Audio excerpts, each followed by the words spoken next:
take you in for tea. Hello, Tim. On your way home? Oh, finally. Oh, my feet ain't half numb. Something the matter, isn't there?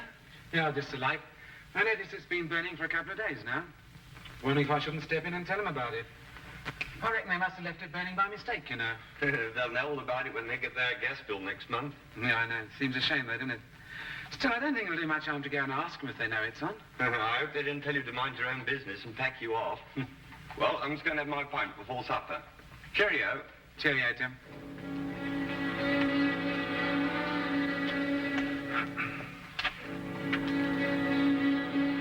Afternoon, sir.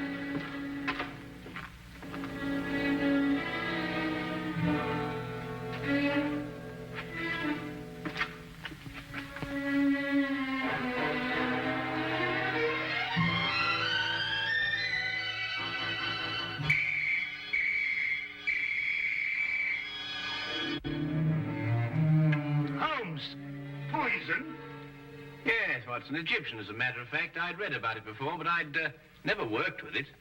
That's the teapot! Oh, yes, so it is. I'm sorry about that, but there doesn't seem to be anything else empty at the moment. Is nothing immune in this place? Really, Holmes, there must be something else you could have used. Oh, nothing to worry about, Watson. It's perfectly soluble. I'll have the pot washed out and ready for use by the time you come back from Regent's Park. You can save yourself the trouble. That's the last drop I'll ever drink out of that pot.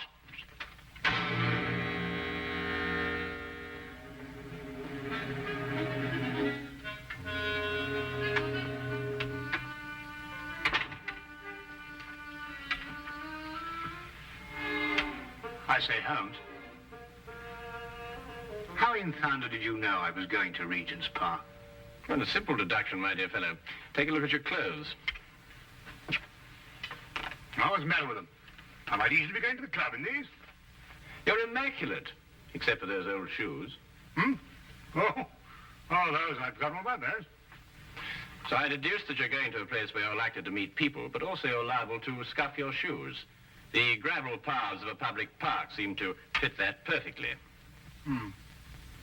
But why Regent's particularly?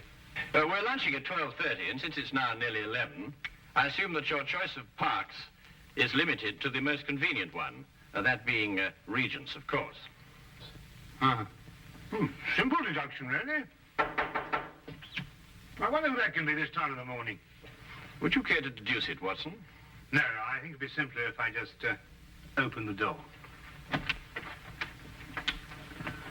Would you be Mr. Sherlock Holmes? No, but won't you come in? It's Mr. Holmes I got to be finding. I am Sherlock Holmes, madam. Won't you be seated? I will that. Sure, I've lost a bit of my breath. Have you come far? Clean up from Chelsea, I have, sir. Well, that's a long way indeed. May I introduce my very good friend and colleague, Dr. Watson? Good morning to you. I would have. My name's Dugan, sir. Mary Dugan. No doubt you find it a bit odd having a stranger burst upon you in the height of the morning like this, but I've come from a house black with sorrow to ask your help. 'Tis the house I work in. Is there some difficulty in the house? Difficulty? Aye, and more. There's murder. Ah, murder, is it? Now, this is most interesting. Won't you go on, Mrs. Dugan? 'Tis the master of the place himself, Mr. Harringway, that's dead. Found by the bobby of our street. Filled with a dose of something with a great long name, the old man was. But surely if he was found by the police... The police? Sure, it is them that brings me here. They've come and rode young Mr. Vernon off to jail for committing the crime. Mr. Vernon? Aye, a strapping lad who's soon to marry Mr. Harringway's stepdaughter, Janet. I gather that you're not in agreement with the police, Mrs. Dugan. Hush, well, that's the problem. That's what's been torturing me all through these black nights and making my life unbearable. For you see, Mr. Holmes, it was my testimony, and my testimony only, that's put Mr. Vernon in jail. It's because of what I told the police that he's sitting in this cell this very moment waiting for his time to go. And yet you believe that young Vernon is innocent? I'm certain the lad's innocent. Sure, I feel it in my bones. Yes, but I say, didn't you tell the police the truth? I told them the truth, sir, but somehow unbeknownst to me, I must have lied. Perhaps you'd better start your story from the beginning, Mrs. Dugan. Aye. Well, it all happened last Friday afternoon. Late in the afternoon it was, for I was soon to be leaving the house, having the weekend off as I do.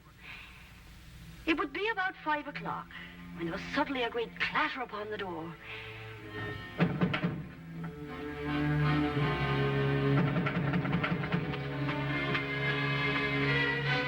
Hello, Mrs. Dugan. Oh, good afternoon to Mr. Vernon.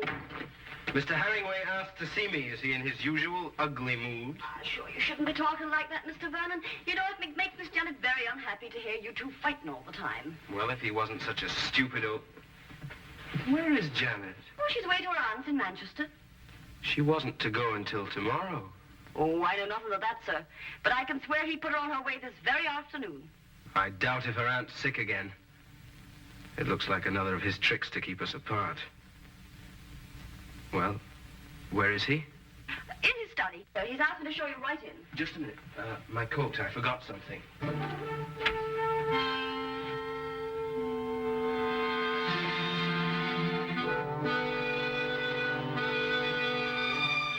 All right.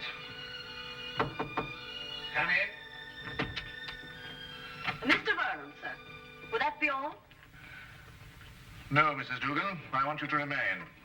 Remain, sir. Just sit over there and listen to every word that's said.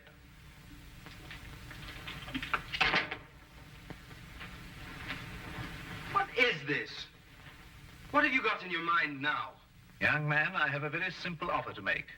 And I want Mrs. Dugan here to be witness to it. Well, what kind of offer?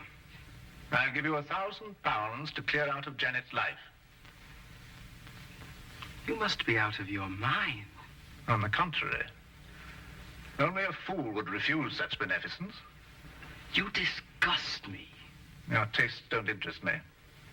I want only to rid you from Janet's life. Stay right here. I intend to finish. I happen to be in love with Janet.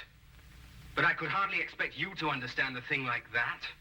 £1,000 is a lot of money. And for you, probably more than you'll ever have the rest of your life. Think of it. £1,000 just for clearing out.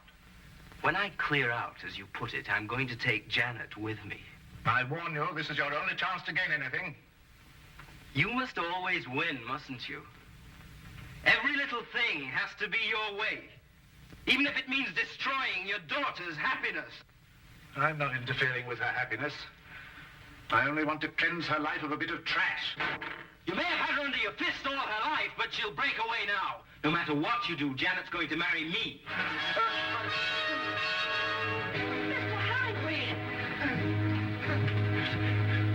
Medicine.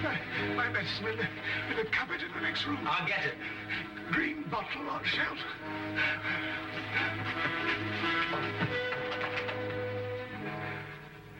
I never lose, Mrs. Dugan. I never lose.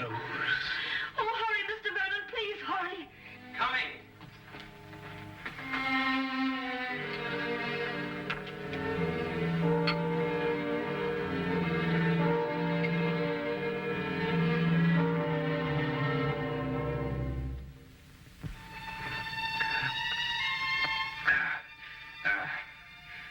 Thank you. Feel much better. Well, there's no need to stare. I'm all right. Now get out of here. Both of you. Get out.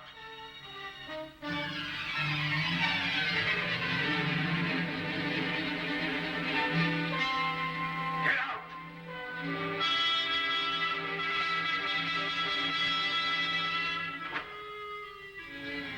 A few minutes later, I left the house. And that's the last I ever saw of Mr. Herringway. Alive. I see. And what did you tell the police when they questioned you? Sure, I told them everything. Just as it happened. About the bottle Mr. Vernon took out of his coat pocket, the sudden quarrel, Mr. Herringway's attack of illness, and Mr. Vernon going to get the medicine. And this was sufficient to have young Vernon remanded on a charge of murder? Aye, for the police informed me that it was the medicine, the very medicine that I saw Mr. Vernon give Mr. Herringway, that killed the poor old man. They say that poison was put into the medicine. Yes, but look here, that certainly seems to point towards the young man. When he went to obtain the medicine, he apparently slipped in the lethal dose. It seems that way, sir. But in my heart, I can't bring myself to believe it of him. That Inspector Lestrade, though, he won't believe another thing else. Lestrade, eh? He's the policeman who seems to be in charge of it all.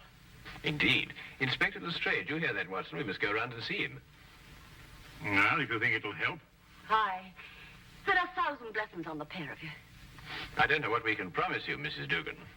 I shall have to have a word with Mr. Vernon before I can express an opinion on the case. However, we shall certainly go and see Inspector Lestrade at once. I know it looks dark and all, but I must keep up hope. Well, I must be off. I don't like leaving Miss Janet alone for so long. Naturally, Mrs. Dugan. Well, we'll certainly do our best. Thank you, sir.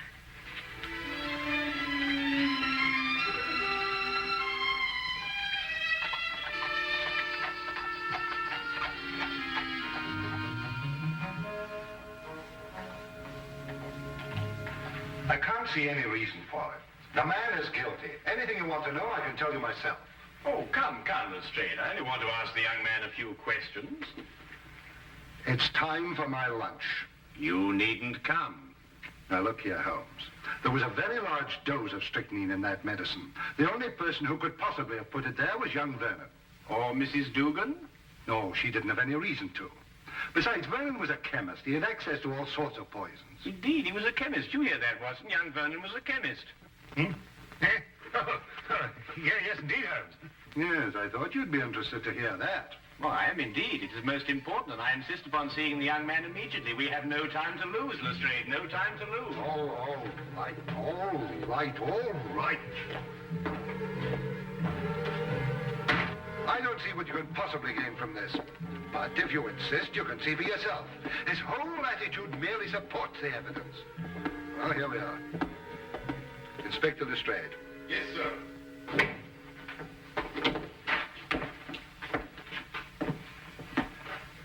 Well, now, Vernon. Well now, Inspector.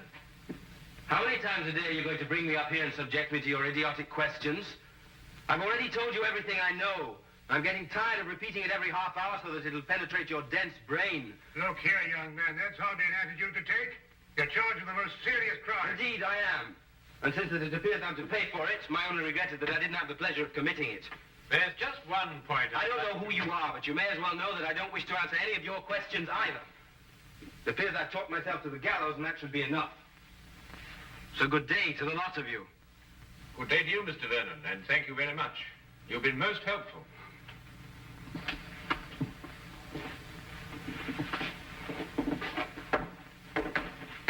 President Young Rogue. Oh, very interesting, Lestrade. Take the biggest, Peter. Certainly not, Watson. We have a killer to catch. Killer? Yes. What do you think you were just talking to? A very furious young man, Lestrade. But he's as innocent as Dr. Watson, me, and you. Or perhaps not quite as innocent as you.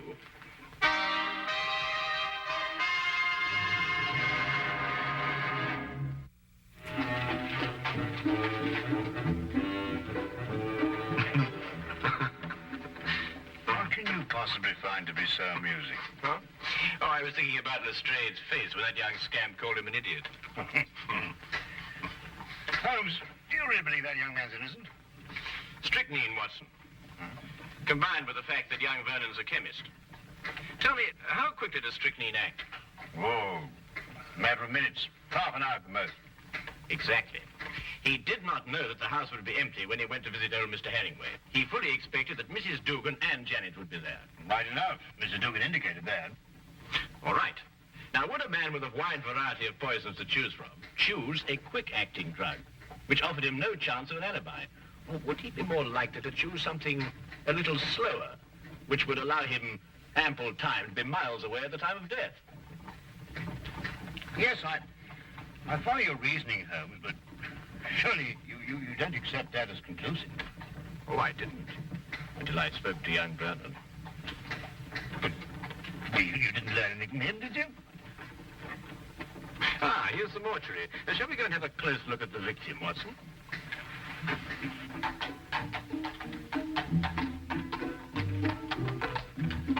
Holmes asked to see the medical examiner's report, and as we prepared to enter the mortuary, he explained his theory that Vernon's violent temper didn't fit into the cold-blooded pattern of this crime.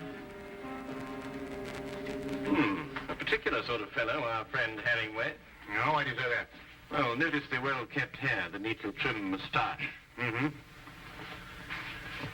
Wasn't so particular about his hands, was he? What do you mean, Watson?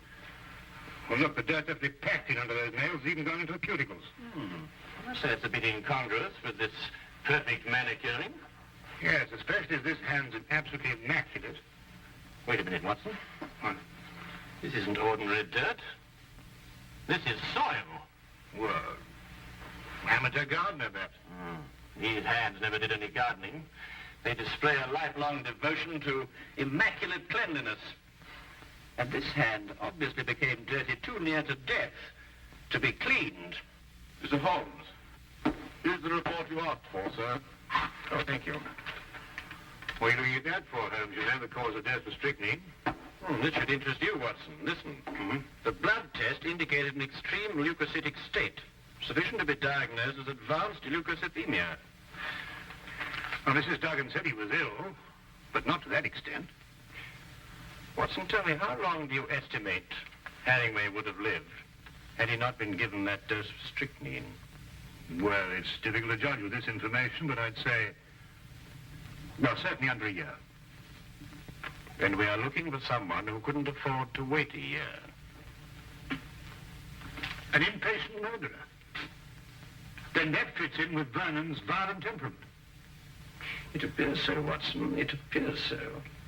And yet there's still something missing. A bottle. A little mysterious bottle. Watson, would you go and collect Mrs. Dugan and take her round to Vernon's apartment? No, yes, of course. What will you be doing meantime? Oh, I'm going over to Vernon's place now. There are a few things I want to check over before you arrive. But, it's bound to be locked up. How are you going to get in? Oh, with a key. Have you got the key to Vernon's apartment? I hope so.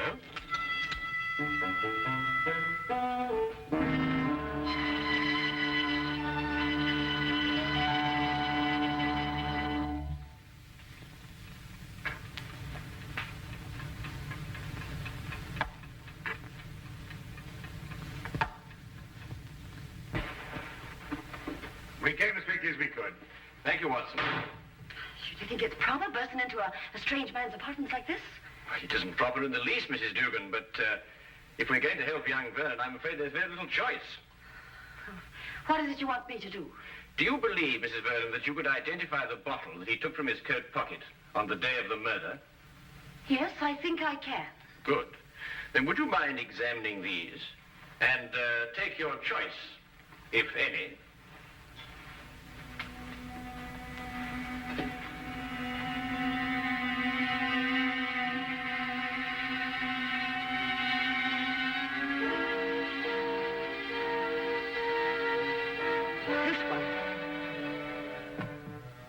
You're certain? I'm absolutely certain. Thank you, Mrs. Dugan.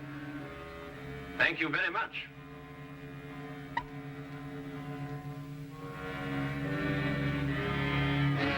Holmes.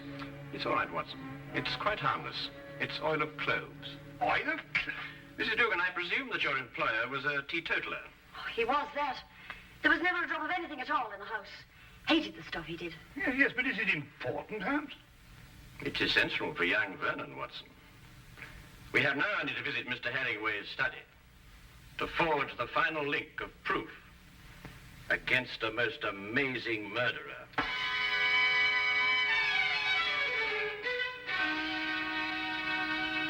Really, Miss Herringway, I hope you realize that in this case I find myself in a particularly difficult position. But as a police officer, I have no alternative. I must follow the dictates of the law. But Tom didn't do it. He couldn't have done it. It just can't be. Precisely the opinion I expressed to you this morning, Lestrade. Holmes? Oh, Miss Janet, this is Mr. Sherlock Holmes, and this here gentleman's Dr. Watson, his friend. It is because of me that they're here. You see, I went to them begging for the help. Help? It was your fiancé's arrest that prompted Mrs. Dugan, I believe. I see. Sit down, please. Well, really, Holmes, why do you persist in this? I've always had the greatest respect for your ability, but in this case, well, you astound me. Oh, now, come along, Lestrade. Well, it's true. Vernon had access to poison. He was here when it was taken. And above all, look at the motive. Just look at the motive. Who else had such a motive? Who else? Inspector, you didn't know my stepfather. He was a tyrant who loved nothing, no one. His whole ambition was power, and his whole pleasure was to rule. To my stepfather, my marriage meant only a loss of power, part of his kingdom, and he fought it in every way. Life here became unbearable after I met Tom. Mrs. Dugan can testify to that. Well, 'tis true he was not a kindly man, and he did begin to get a bit odd of late. I see. There were some flowers in this room. Where are they? Flowers, sir? Holmes. Now he's interested in flowers. Petunias, perhaps? Mrs. Dugan? Why, sure, I put them out in the yard to get a bit of sunlight, sir. So dark it wasn't here. Then there were some flowers. Mrs. Dugan, would you be kind enough to fetch them, please? Yes, sir. Holmes, what have flowers got to do with... Watch. You know, Inspector, your difficulties in this case really must be overlooked. Do you know that you've been deliberately duped? And very cleverly, I might add. I haven't been duped at all. I've got my man. Now, you see, you were looking for a murderer, whereas, of course, there isn't one. First, it's petunias. Now there's no murder. There's a body, but no murder. You see, Mr. Herringway committed suicide. There was no indication of suicide whatsoever. No message, nothing. Well, naturally there was no indication of suicide, because it was deliberately planned to look like murder. Are you serious? Completely, Miss Herringway. You see, your stepfather was more of a tyrant than you imagine. Losing you to Vernon meant losing power. And so first of all, he tried to bully him. Then he tried to bribe him.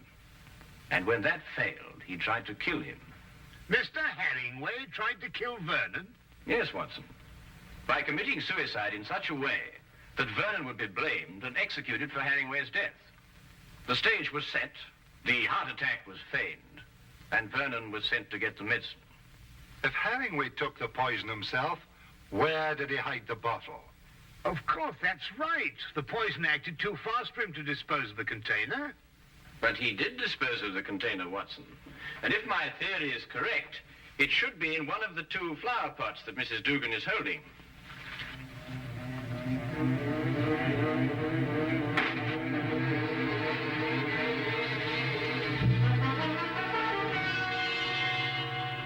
And a chemical analysis will reveal that it contains strychnine. The dirt under the fingernails. Exactly, Watson. And you said it got there close to the time of death? Then Herringway committed suicide. Yes, Lestrade. And Tom is innocent. Go! Go! Simple. Completely. Holmes, you never did explain to me what the oil of clothes was for. Oh, you mean the mysterious little bottle that Vernon removed from his coat pocket? Yes, sir. Oh, it's really quite simple, you know. You see, Vernon stopped at a pub for a few stiff whiskies to brace himself for his interview with Herringway. But the old man was violently opposed to the use of alcohol, so he had to do something to remove the evidence from his breath. Oil of cloves is quite common for that purpose. Ah, I see. Tea? No, none for me. No, I've had some before. My digestion is not quite up to it. Your digestion? Yes, I forgot and mixed our tea with some of that rare Egyptian poison.